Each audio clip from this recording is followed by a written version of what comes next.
ही dance आया बच्चे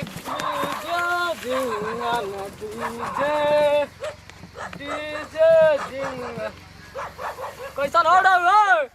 कैसन घसिया लुकात बा हो सर हम 20,000 का गाय लिया नहीं हम घास करती हमारा जोरा लगा घास करत बा हमारा कुल छिटावा गायब कर देना यही से ये में कके रखत हम कह के लुकात हो घसिया देख के अरे जान गलो तुम्हारी जिंदगी कर रेप कर देले हो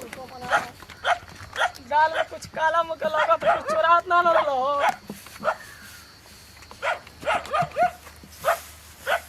अरे जरूर दाल में कुछ काला बुड़को मना कुछ चोरात रो लगा तो कहां गयो अरे पिया दा पनिया हो पिया दा पनिया जिबिया जरल बाजल बीस पिया दा पनिया मना कि इनसे तो एकदम माथे खराब हो जाला कट लगा आके कोई पसार दे है बुल्लू कहे जरम जयराम सराम बाद में कहीं तन देखाई बाबूजी इतना हमार लापरवाह हो गेल हो कि नहा के कहीं चड्डी फेंक देत हम बकरी चबा गेले आबे यहाँ तो हमके लगे हमार चबा गइलो उल्टा सीधा मत बोल भाई तनी देखू बनावेला खत जल्दी बना दे तनी जल्दी ना बन पाई सुबेरे ले मिली बेने मतलब मजबूरी के औकत तो के ना समझ में आला तू खाली अपने जोतले तू यही से तो के बाबूजी मारे ना मशीन उसीन ढाए ना ठीक करना नहीं बेने मिली अभी देखा था हमके बटा मोटम लगाओ के बा बहुत मोर भैया ना देखा बकरिया पूरा चबा गले भैया बोलो बिया गिला दुबई से कमा के मैं मर्दा दुबई गल नहीं दुबई गई नहीं पूरा वहां फंस गल नहीं मर्दवा एकदम तो ना जानता हो कि दुबई में तो कुल डुबा दिए सो हाँ? दुनिया अपनी देश में कमा तो तू जाता दुबई कमाए इतना एक नंबर का धंधा तो चलत बतावा बेने बनी भैया तू आ कैसी बतिया चियारू कहे कि हम जाती दुबई हमार वीजा बन गेल कालर खड़ा करके हम ना कालर खड़ा करके पट हो गेल तोर कालर भैया फंस गई नहीं ज्यादा अपने दुनिया में आ गई नहीं अपने दुनिया में अब यही मड़ैया में रहबा ना हां यही मड़ैया में भैया बाबूजी हमार कहना है कि दुबई डुबा दी मत जाइए लेकिन फिर कहाँ ईमानत है ए भैया सुरती ले ले बा सुरती ले ले सुरती ले ले बा घर में दिमाग खराब है का तोर सीधा तब सुना जाई? जल्दी में ए सुरती बाद में हम जाती है मोरो कपड़ा रिया सीधी हटी खा के जा मत जा तू जा बाबूजी ना हो भाई सुरती उरती ना घर कहाँ से लेके बाबूजी तो घर में ना गोइल हो कहीं घूमे चला हमके खैनी के बेचैनी धैले अब एने सियाई चला दे आई हम चोरा के रखब तो नहीं, भैया, रुका, बेचैनी में आग लगो सार तो नहीं चल, चल, अगर क्या कुछ महुआ? माने आगे ला हमारी बहुत घर बेचैनी धैले है भैया रुका ए बहुत बेचैनी धैले रुका हमारा सुरती त खाए के मन रहल सोचनी के सोच सिवा के अपन इज्जत बचा ले अब बाबूजी के धैले हमके एकदम सुरती ना मिले पूरा खैनी के बेचैनी धैले भैया कहां हम खैनी के बेचैनी देले तो कहत 10 बार की बाबूजी ना हो तो का पीछे पीछे होते रे ना भैया दे देता सु बेचैनी धैले तू ही दे वादा तो के दिवावत ही कनी सीधा तन साहिब बाबूजी के चड्डी अब लगा तो सच्चाई बताई पड़ी उनके दे दा हम कल के ले चल जब सीधे बन दे दा नहीं रहे दे जरूरत ना तोर बहुते देख लेनी सिफारिश किला पर बाबा प्रणाम तू कहिया गिले रे मरे गांव में बताओ बाबा फंस गलन जाके दुबई में बहुत गलत हो कौन गल हीरोइन से फंस गलला हो सार कौन हीरोइन से फंस गलला पैसा फंस गल 90,000 पैसा सोचनी मोट रकम हम दुबई जाती तय में जाती अगला अपने माई का कर्जा लेके दुबई से अगला सार का इनका बुल्लू टुल्लू टेलर और सार का इनके ब्लाउज ये के तो चड्डा सीधे था बाबा तई सुरतिया चाह हैं? सुरती चातर वहां मिलत ना रही भाई साला जाओ यहाँ से जाओ भीख मंगा जैसे जब साला आगे अगला फिर गाँव में उजाव रे ना बाबूजी फिर आगे ले गाँव में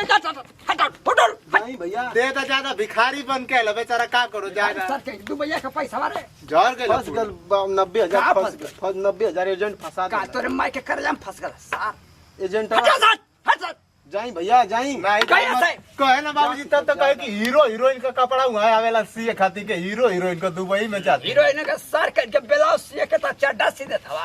का ले ले बाबा हटा सर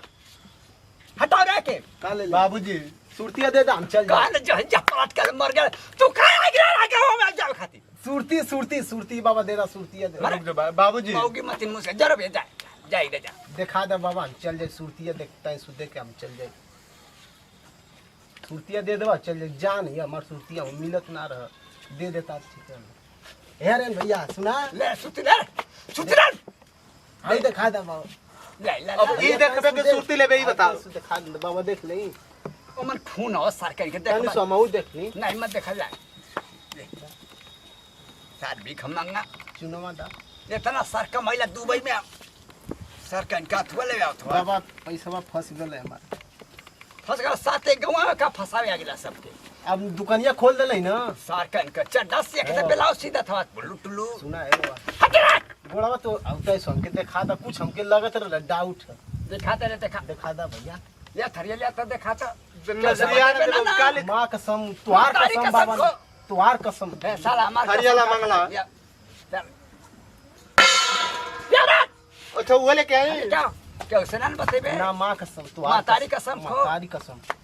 तुहार कसम केहू अगर मोटकी भैंसिया के पीलिया के बता देला लोग केहू से ना बाबा बताइले जनता हो बदल बदल गए मुस्कानमा से कह देला मोटकी भैंसिया से कह देला एगो झिंगना जो पैदा कैले छिलिक देने पैदा कैले ओइमे हेरा गइल ओइमे ओकर लइका पैदा कैले रे उ जानले कि शेर बकरी पैदा कैले बाबा हम केहू से बाबूजी ना का लेके लो करैली माटी लेके ला का पहले वाला मैं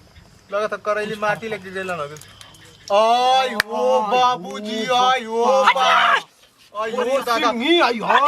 साला चला दे बापा मार दे हाथ में छोड़ रे अरे भाई फसाइला रे हो बप्पा दादा ये जुरा अरे जले मैया सिंही हो रुका हो अरे ई कैसे जुरा जला अरे बाप रे सिंही हो अरे बापा अरे बचा बाप निकले हो कैसे किलो मिला रे बताओ बाबा छात्र ले ऐसा चीज नहीं मैया सिंही हो हटाओ रे कैसे किलो बाबूजी हमें कैसे किलो मिला लिया है बाबा हैं? कैसे किलो अरे बाप रे साढ़े बाप 500 सिंही रुपया हो अरे बाप रे पूरा गांव में हम हल्ला करो कि बूढ़ऊ सिंही लेके आओ अरे बाप रे बाप सिंही लेके ला पूरा गांव में हल्ला करो सारा के अरे बाबूजी कहाँ से पागिला हो केकर चोरी कर रहा है सर के गप्पा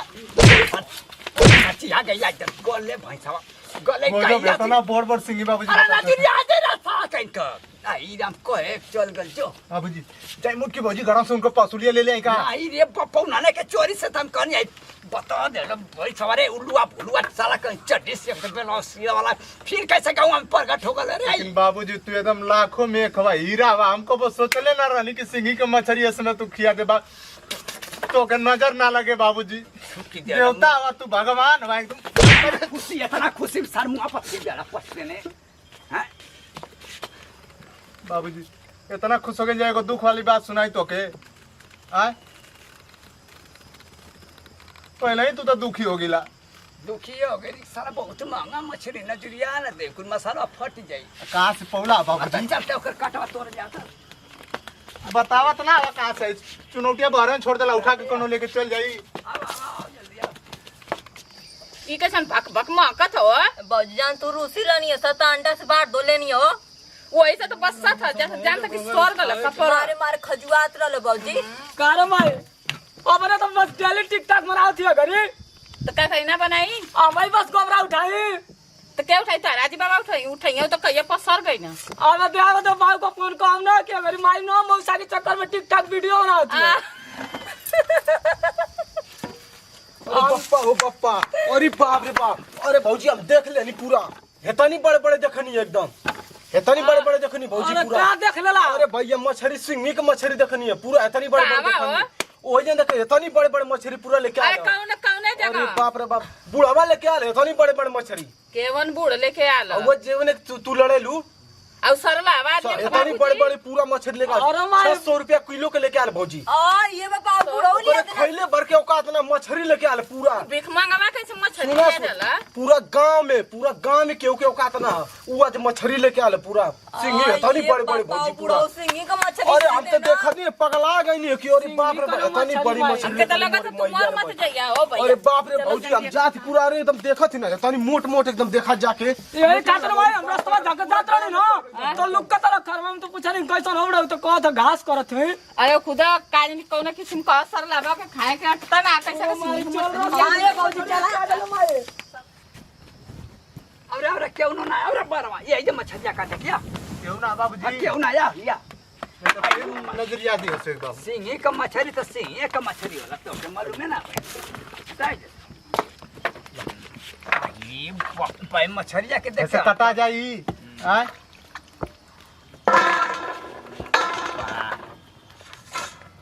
हम तो पहली बार जिंदगी में खाई लपर लपर पूरा भातावा से लपेट के खाई बा 2 दिन खाई एक रस्सा देखिए कैसे बनाई ये बुढ़वा घर है ये बुढ़वा घर का ये बुढ़वा घर है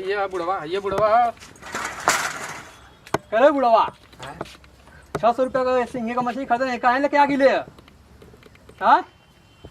के भैया तनी हिसाब से बतियावा ठीक हो 600 रुपया का उल्टा मछली हम सीधा अपने पहले साइकिल में बात टंग रही साइकिल में खरीद के 600 रुपया का 600 रुपया किलो का मछली लेके आई नहीं है तो चोरा के काहे लेके आई ना चोरा के बाबूजी के साइकिल जिम्मा पर ले- बाबूजी बतावा इनके साइकिल पर हम रख ले नहीं चोरा के हाथ लेके ना तुरंत एकदम नहीं पूछ ला इनसे। बुढ़वा चोरे बा का क्योंकि साइकिल पर मछली कहीं से लेके तू आओ। देखला सरवन भैया हाँ देखने बुढ़वा लेके आओ तो क्योंकि लेके लेके जाते जल्दी भरवा मछली। मछली साला भरवा इतना घमंड में बतियावत रहला 100 रुपया बाबूजी। किलो मछली है क्योंकि चोरा के लेके आओ तो बुढ़वा काहे किने तो बुढ़वा हां खरीद के लेके आओ चाहिए चोरा के लेके आओ बुढ़वा। अच्छा ज्यादा गलती बड़ा इंसान चोर से हो रहा बा है वो, क्योंकि सामान खा लिया बा। उल्टा सीधा मत बोला लो भैया, ज्यादा लो जल्दी भरवाओ बाबूजी ज्यादा दे हमके जल्दी जाए के घरे बहुत लेट होता। ज्यादा समझ लगे मतलब बना के खा ले आगलू मोटकी भौजी भलाई आगलू नहीं तब ले पावा बा अरे माय देख ले रे माय कान जल्दी भर ना अरे मोर माई रे काट देलो। तू भूलवा एकदम बता देती कि अभी दिमाग इसमें संकल है, बोल मत तू साइड हो अरे जा। माय सिंह को मछली रे माय देखा है कान अरे कुल बड़ी तेज छटकत ये बुढ़ा कहाँ से जिंदगी में मछली उठा लीला। बुढ़ऊ चोरा के लेके आवत हम। आई ओ माई ओ मैया अब वो सोचत रही कि शादी के खाए के नमक ना मछली कैसे 600 का आ गई ले जाए के बताई ना हमके। साइकिल पर ले रनिया चोरा के धीरे से एकदम आराम से लेके अरे भैया, भैया ज्यादा भैया मिल गया खानदानी तो चोर ऐसी का मिल गए ऐसा ही को चोरा के लेके चलिए यहाँ क्यों इतना तला कौन बुढ़वा है? चोरा के लेके चली आला सुना ए भैया कहत है शरण दिया ना कि पुरनिया आदमी हमार काम कहीं नहीं बुढ़ो ये सुना दादा। कहत है कि लड़कन के सिखाल जाला कि चोरी ओरी मत करिया बुढ़ऊ मत रहिया। हम ना जानते ना कि तू इतना बढ़िया चोर चाहिए भैया बुढ़ऊ हम देख लेने चोरा में देख लेने चलो चलो रे अब हमको कुछ हमें पागल अद्भुत को बनाना है तो ज्यादा भैया ला कर दो आप के उसे मत के यालो एकदम चुपचाप चल जालो। सिंह को मछली हम को आता नहीं रे माय बारवा जी बिया फेंक दे ए बुढ़वा हिसाब से रहो हाँ, ये बुढ़ो तू हम ना जानते रहे, नहीं जानते। कैसे चोर हो गई लाज हो जा। चल अब दूसरे के तो बड़ा सिखाला हम घर में ना करे गोबर में जाके पसार हां मन कर कितना ताव बानत रहना कितना ताव बानत ना रहना खइबा सर पे राम से वाला चड्डा सी के तो काला बुलवा होश में आता नहीं होश मत के वक्त में पार का इज्जत है ना कि हाथ चल के तो तेरी जो यहां से ये खबर है तुम्हारे बेटा भगवान का सिर्फ काम करते हैं बाबूजी तुम्हारी घर का चोरी कर लागा आओ का आओ आवा तो नहीं आया चोर काले का यार पैसा तो आओ ना चोरिए के न खाइए मछरी हरकम मचे गांव में रे बुल्लू ना आओ बाबूजी लइका एकदम इज्जत आओ लइका वाला नून डाल के चल गल्ला जा घर में खबर घरे आगे न घरे आगे दूसरे के न मार के सिखाला वो तो हम सोचा नहीं है कि चला जा बुढ़वा चला के जो कैसे बेवा छगल के मंगूरा रुआ सिंगी किन के खाई सब मछली रे माय चोरिए खाइए पैसा तो आओ ना कोई तो खाई ना आगल पूरा ना जाए दिन चलाओ भाई नस्ल का की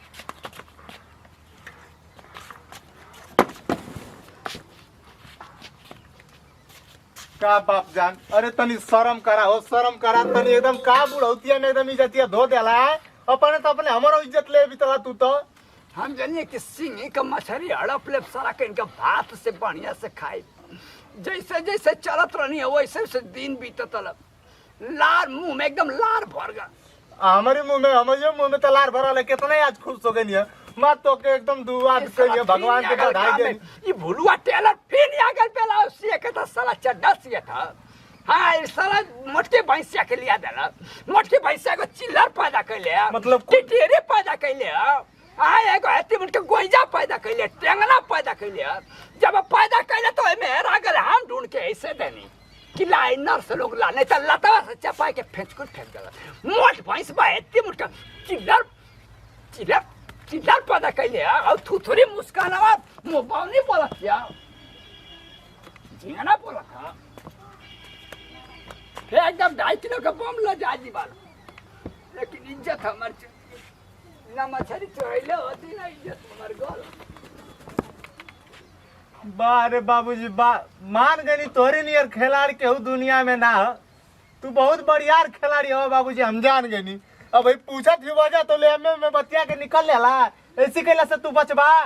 अरे घरवा में हल्ला बहरवा मत कर अरे बारह मत कराओते यहाँ आज तो से पूछा बा तू जवाब दे बा ऐसा कुल काम तू काहे का था बतावा ना कर